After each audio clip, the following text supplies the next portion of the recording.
Dear boomers, are you feeling the holiday blues this year? This season can feel very heavy, but we can find peace.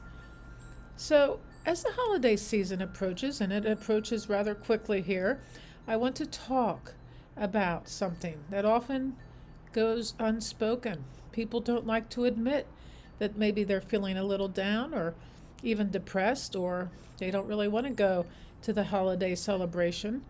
And I would call this the holiday blues. For many, this time of year can feel like a paradox. The lights, the music, and the festivities are all around us, but inside there's a weight that's hard to shake. So I remember Christmases years ago when I felt out of sync with the holiday cheer.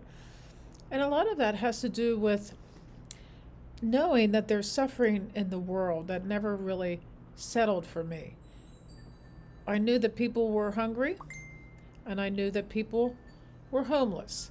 And as a young person, I knew that, and that didn't make me very happy. I felt like if I was happy and they are not happy, this is a very strange paradox.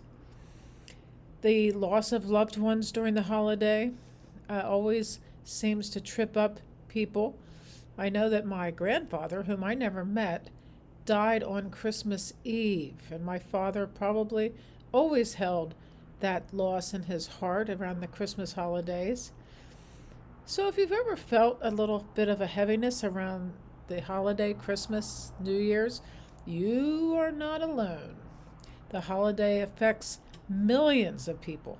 The blues affects millions of people. And in today's video, I want to explore the reasons why this season can be emotionally challenging and offer practical, compassionate strategies for finding peace and meaning. So let's unpack this together, please. And by the end, I hope you'll feel more empowered with grace and self-compassion. If this resonates with you, feel free to share your thoughts in the comments. So, what are the holiday blues? The holiday blues refer to temporary feelings of sadness, loneliness, or anxiety that often arise during the holiday season. It's not a clinical diagnosis, but rather a natural emotional response to specific stressors this time of year. And you could differentiate it from seasonal affective disorder when people are experiencing less light and they may feel down because of that. But I guess you could combine it with the holiday blues and it would be even more of a downer. Unlike seasonal affective disorder, which is linked to the decreased daylight, as I just mentioned, and a biochemical shift, the holiday blues are situational and tied to expectations, memories, and cultural pressures. The role of memory and loss. The holidays are steeped in tradition, and traditions often carry memories of people, places, and times we can no longer return to, except, of course, in our imagination, which is the most powerful thing we have. This nostalgia can be bittersweet, but for some it offers a deep well of sadness. If you've lost a parent or a partner, for instance, who loved the holidays and who would celebrate it in their own unique way, their absence during these moments can feel almost unbearable. Unrealistic expectations trigger the holiday blues. From picture perfect family dinners to the pressure to find the perfect gifts, the expectations can feel overwhelming. Social media contributes to this because it keeps showing us curated messages of joy and that may not match our reality. And then there are the family dynamics. While reunions can be wonderful, and they can also highlight tensions, unresolved conflicts, or feelings of inadequacy, and loneliness. For those who are estranged from family or who live far away from loved ones, the location and the isolation of the season can be particularly stark. And then there's the financial stress. Between gifts and travel and gatherings, the financial demands of the holiday can create enormous anxiety and burnout. Exhaustion from trying to meet these expectations and demands can leave you emotionally drained, making it harder to enjoy the moments that matter. And then there are cultural and society pressures, social pressures. From an early age, we are taught that the holidays are supposed to be the most wonderful time of the year. When life doesn't align with that image, it can feel like something is wrong with us. So here's a good quote. Comparison is the thief of joy. And during the holidays, comparison is everywhere, from Instagram posts to holiday movies. And then there's New Year's Eve. Ooh. In particular, forces us to reflect on the past year. And then, of course, there are the New Year's resolutions, which people notoriously never keep. But when we reflect on the past year, honestly, and with great depth of feeling, we can figure out what went wrong and what went right, and how we can engage in a more productive year ahead. If it's been a year of challenges, losses, and illnesses or missed opportunities, this reflection can feel like a harsh spotlight, but it can also be a gift to learn what it was that happened, and it can be wonderful to journal about and to reflect upon your life in a meaningful way. And also unmet resolutions. That is what we just mentioned. Changes in life circumstances can amplify the feelings of regret and failure. And then grief notoriously is magnified during the holiday season because our loved ones that we used to share these holidays with may be gone, especially as we get older. More and more of our friends and relatives pass on to the next dimension, and we haven't learned to communicate with them in a meaningful way either, because we are not taught in our culture that there is life after death. There is a way to communicate with those who have passed before us, and in our dreams, remembering our dreams. Have a dream journal right next to your bed, or one of these Claude notes that you can dictate a dream into, or have some sort of recording device where you can record your dreams. And then a lot of times you are communicating with your loved ones through your dreams.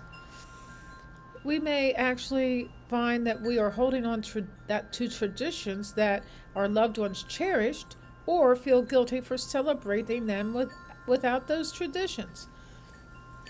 A friend of mine once told me that she used to set a place at the table for her husband, her late husband, who she used to do that as a way to honor his memory. It helped her move through the sadness instead of avoiding it. There are biological and environmental factors. For instance, shorter days and longer nights can contribute to feelings of sadness due to the lower serotonin and melatonin levels, but the long night can be a wonderful time to connect to the mysteries of the dark, and how every moment, the days are getting shorter, and by the 21st of December, the days will start getting longer.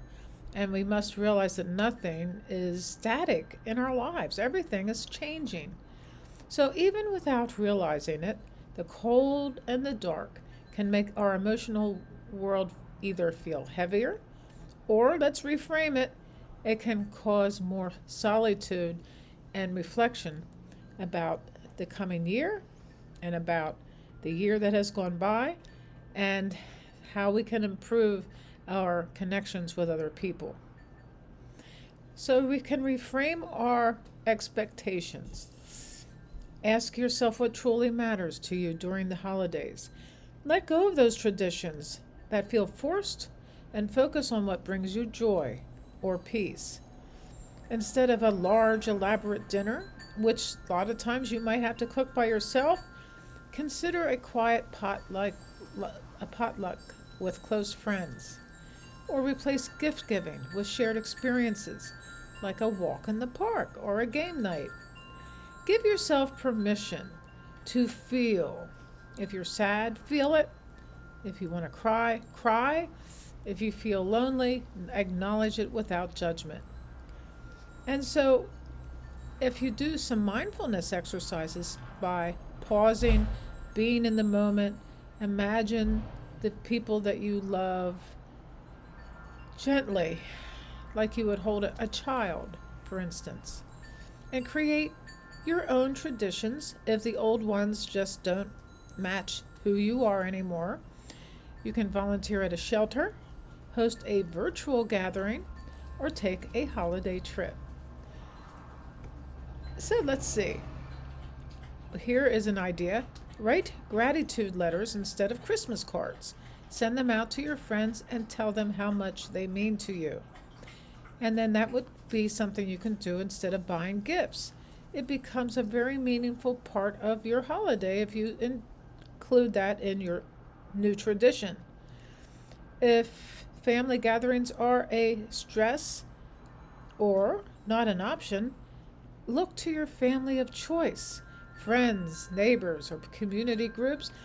My husband and I used to host Christmas dinner for the people who had nowhere to go, and that was just absolutely fantastic. So we can do whatever we want to do, let's face it. But it all happens in the present moment, and as soon as we are in the present moment, we find joy. As opposed to thinking of the past with anxiety or the future with dread. We live in the moment and we move forward with meaning. So we can use our senses to ground ourselves in the present. We can notice the wind out here that's making beautiful sounds out of the chimes. We can notice the smell of the fallen leaves or the pine needles that are there. And holiday music. If you don't like it, don't play it. But if you do like it, play it. And those small moments can anchor you, balance you. And also, practice self-care.